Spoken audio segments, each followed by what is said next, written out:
Hello everyone and welcome to the Art of Teaching Art.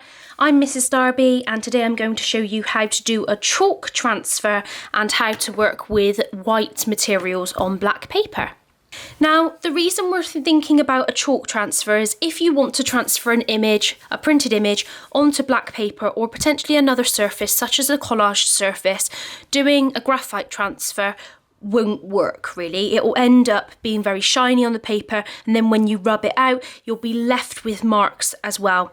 So it becomes a little bit trickier to find something that's going to show up. Now if you do want to learn how to do a graphite transfer, please look at the video which I will put a card in for, and you can go and have a watch of that, and that is best for working on white paper. Now I've got an A4 black piece of paper here. I've got a printed out image which isn't the best quality, but actually it's totally fine for this.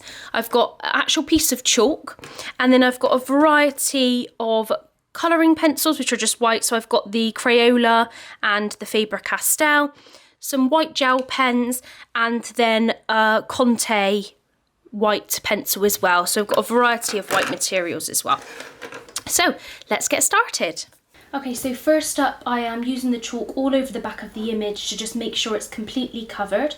I'm then placing that on top of the black paper and going around all of the edges. So all of the prominent lines, it doesn't matter if they're not going to be white in the end because you can rub them away with your finger as you work through. So just trying to add all of the details and be nice and accurate at this stage so I can transfer the whole image. So just lifting it up to check and adding the final details.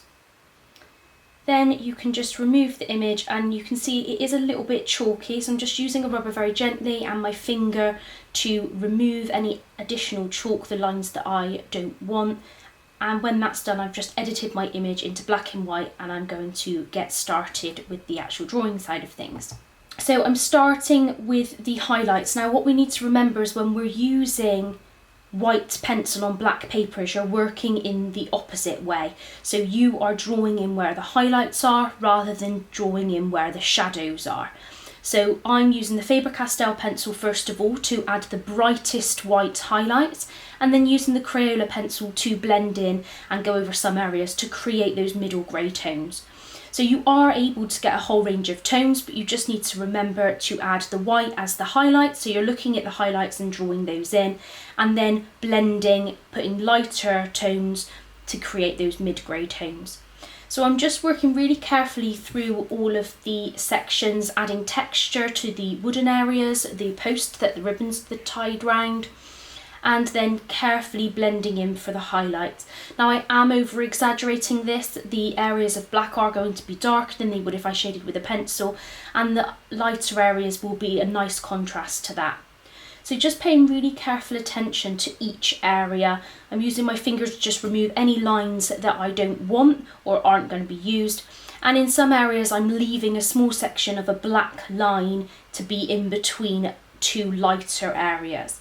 So it's really important to just observe really carefully with this, pay attention to detail, pay attention to the light and dark areas in the background, and also to switch between your pencils. Know that the Crayola is not going to be as bold and white as the Faber-Castell or maybe a chalk pencil if you're using a chalk pencil.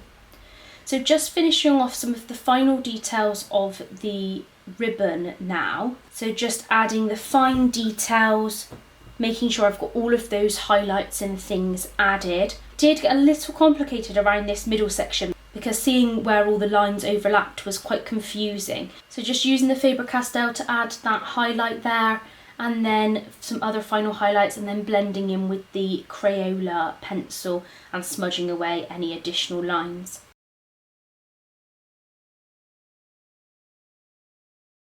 So now just adding some texture onto the top of the wood section. So I'm adding some of the wood texture, just the wood grain there, and onto that shadowed piece there, just adding those final details. Just observing the background, making sure I've got that contrast of highlights as well. So just going over and refining, adding those final details to the work. Really important stage to just add those final touches. So I'm now working with the white gel pen. Now this ribbon has lots of small dashes and small details that I wanted to appear a lot brighter than the pencils would allow me to. So using the white gel pen is actually really good in this case. you can go over and add those bright details. This really helped me to add that extra aspect of highlight, which really will help the drawing to just have that extra something. So I'm just paying careful attention to any small highlights, adding dots and dashes as needed to the picture, and then just clearing up the background and adding in the final details. So that is the completed drawing. I actually really love the combination of highlights and dashes and some of the mark making as well. It would be a really lovely drawing to develop further. Thank you so much for watching and have a really great day.